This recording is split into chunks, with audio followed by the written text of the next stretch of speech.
Over 38 million people in Bangladesh live below the poverty line, often lining up like beggars for charity food to survive. Culturally, the social behavior surrounding charity creates a class imbalance between donors and recipients, impacting self-esteem and dignity of marginalized families.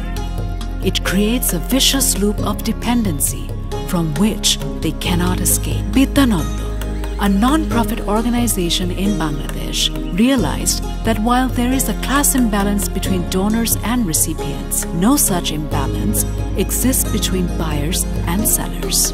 What if, instead of free meals, we could sell meals at a token price, presenting the 1 taka meal? An initiative allowing the underprivileged to buy meals for less than a penny.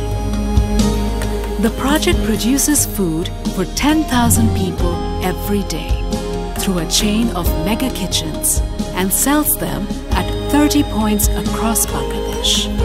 With the class imbalance removed from the process, families can finally step out of the charity loop, retain their self-esteem and mitigate hunger.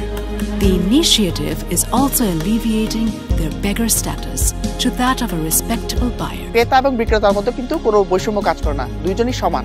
তো এই কারণে আমরা খাবারটি 1 টাকা দিয়ে বিক্রি করার মাধ্যমে সেই রেসপেক্টটা এনশিওর করার চেষ্টা করি গ্রহীতার মাঝে। The definition of charity is beginning to change, impacting social behavioral patterns of both donors and the marginalized. সুবিধাবঞ্চিতের মুখে 1 টাকায় খাবার তুলে দিচ্ছে বিদ্যানন্দ ফাউন্ডেশন। এক পাত্রে 3000 মানুষের রান্না।